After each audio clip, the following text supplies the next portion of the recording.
அது எதுவுமே பண்ணாது. அப்படியே பண்ணி அப்படியே கிளீன் பண்ணு. என்னங்க? அப்படியே பண்ணி கிளீன் மட்டும் பண்ணு.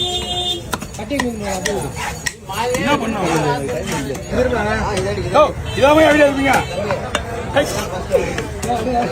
ஆனா இவன் வந்து ரொம்ப ஒஸ்டா பண்றாங்கல்ல. மீன் வெட்டர் இல்ல மீன் வெட்டர் கிடைக்க கெடுக்கிறான். அப்புறம் அவன் எவ்வளவு நல்ல பையா, எவ்வளவு நல்ல பையன், நல்ல பையன் இருக்குது. வாய் வச்சு சும்மா வேணா பாரு. புளிப்பறியா